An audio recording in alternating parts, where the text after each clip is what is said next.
One day Thomas was at the junction when Gordon shuffled in with some trucks. "Whew," said Thomas. "What a funny smell. Can you smell a smell?" "I can't smell a smell," said Annie.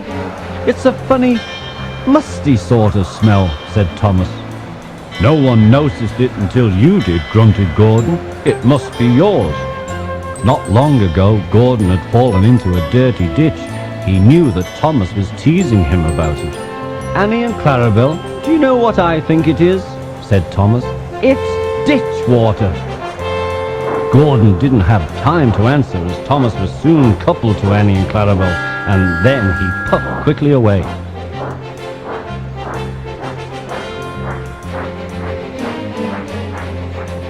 Annie and Clarabelle could hardly believe their ears. "He's dreadfully rude. I feel quite ashamed. I feel quite ashamed. He's dreadfully rude," they twittered to each other. They had great respect for Gordon, the big engine. "You mustn't be rude. You make us ashamed," they kept telling Thomas. But Thomas didn't care a bit. That was funny, he chuckled, feeling very pleased with himself.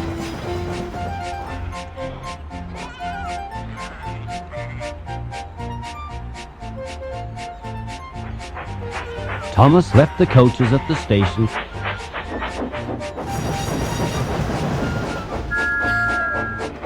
and went off to a mine for some trucks.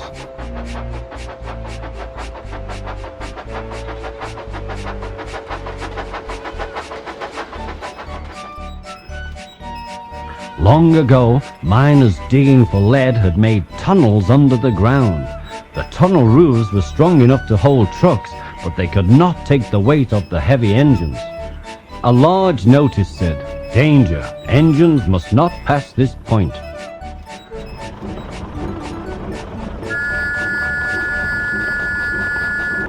Thomas had been warned, but he didn't care. He had often tried to pass the sign before, but had never succeeded. He knew the rules. He had to push empty trucks into one siding and wait to collect full ones from another. This morning he laughed as he puffed along. He had made a plan. "Silly old board," he said to himself, getting nearer and nearer to the danger sign. The driver stopped him, and the fireman went to turn the points. "Now for my plan," said Thomas. And he bumped the trucks fiercely, jerking the driver off the footplate. "Hurrah!" said Thomas as he followed the trucks into a siding. "Come back!" called his driver, but it was too late. "Stupid old board," said Thomas as he ran past it. "There's no danger, there's no danger." "Look out!" cried the driver. The fireman clambered into the cab and tried Thomas's brakes.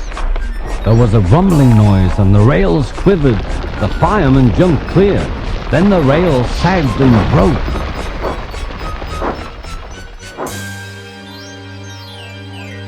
"Fire and smoke," said Thomas. "I'm sunk."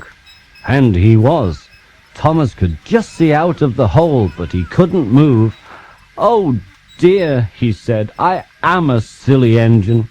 "And a very naughty one too," said the fat controller, who had just arrived.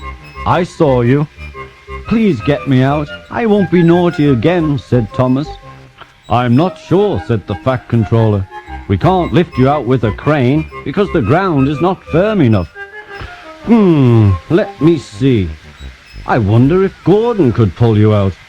"Yes, sir," said Thomas nervously. He didn't want to see Gordon just yet.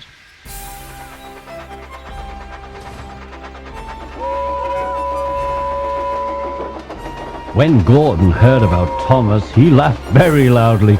"Down a mine, is he? Ho, ho, ho! What a joke! What a joke!" he chortled, puffing quickly to the rescue.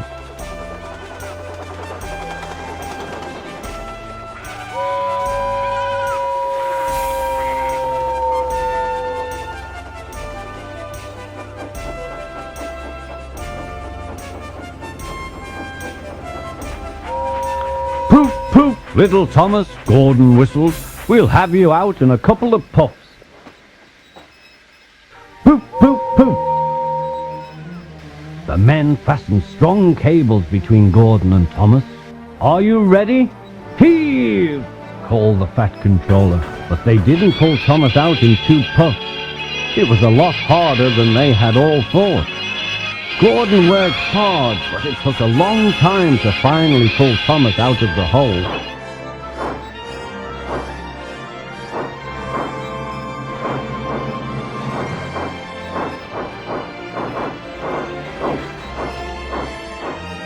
I'm sorry I was cheeky, said Thomas. That's all right, Thomas, said Gordon. You made me laugh. Thomas was very pleased that Gordon was not angry with him anymore. Thomas's fire had gone out, so he needed a pull back to the station. Can we go together? Asked Thomas. Of course we can, said Gordon. I'll pull you back. Thank you very much, said Thomas. And buffer to buffer, the 2 friends puffed home.